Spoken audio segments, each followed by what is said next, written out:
Every horn, kila pembe that has been lifted, ambayo imeinuliwa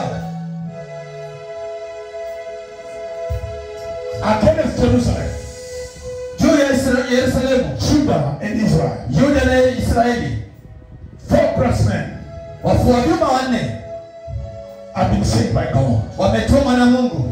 And I stand Na anasimama in this prophetic office as a servant of God. katika ofisi ya kinabii kama mtumishi wa Mungu. I don't know Hajui the pressure that you are in today. ile hali ambayo uko ndani.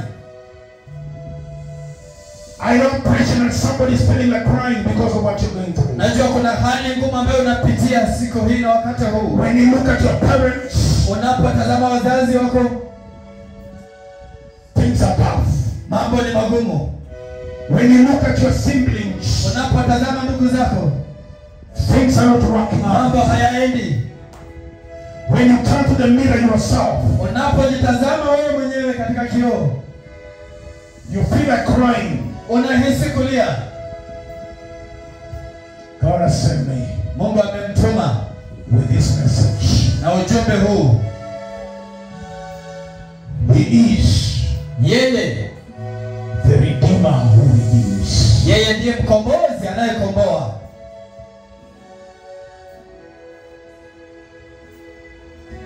Don't look at what you're going through now, Usitazame yale ambayo unapitia sasa, because that is a testimony of tomorrow. kwa sababu huo ndio ushuhuda wako wa kesho.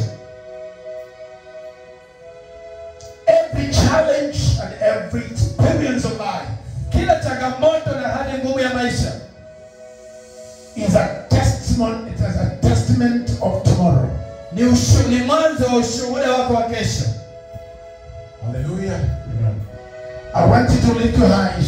Nataka uinue mikono yako, Lift your eyes and lift your hands. funga tu macho yako na uinue mikono.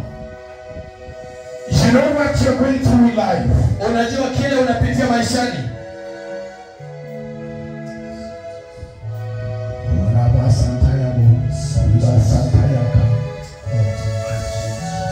Holy Spirit of God. Go to the records of your family. Enda katika kumbukumbu za familia yenu. Go to the archives of your home. Enda katika maktaba ya familia. Open every book of your family. Fungua kila kitabu cha familia. See what has been happening since years back. Ona na utazame yale ambayo yamekuwa kitokea tangia kule nyuma. Look at the homes. Angalia pembe.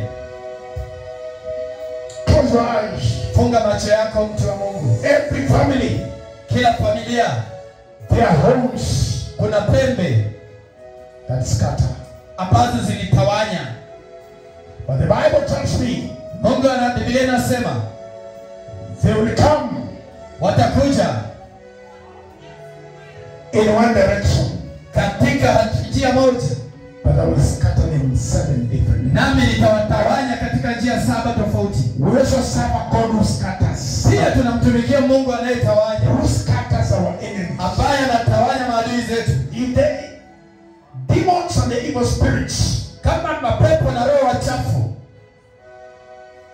are using homes to scatter us, wanatumia pembe kututawanya sisi, we serve a God tunamtumikia Mungu who scatters them in 7 ways. ambaye anawatawanya katika njia 7 tofauti, In Jesus' name. katika jina la Yesu. I want you to go before the Lord Nataka uende mbele za Bwana and with a sign of surrender, kwa ishara ya kujiachilia. close your eyes Funga macho yako and call upon the name of the Lord. na uliitie jina la Bwana. Hallelujah. Haleluya. If it were not of God, Kama sio Mungu, you could not have been where you are. haungekuwa pale ulipo leo. If it were not of Jehovah Kama God, sio Jehova, you could not be the way you are. haungekuwa jinsi ulivyo. Our enemies could have swallowed us. Maadui zetu wangetumeza hai. That's what the Bible says. Hivyo ndio Biblia inasema. But the Lord has sustained us. Lakini Mungu ametuweka. The Lord has protected us. Mungu ametulinda. He is our keeper. Yeye ndiye mlinzi mlinzi wetu. He's our watcher. Yeye ndiye anayetutazama kila He's wakati. watching over us. Anatazama sisi kila wakati. Thank you, Jesus. Asante Yesu. I want to see you close your eyes and start Nataka uone ukifunga macho yako. calling upon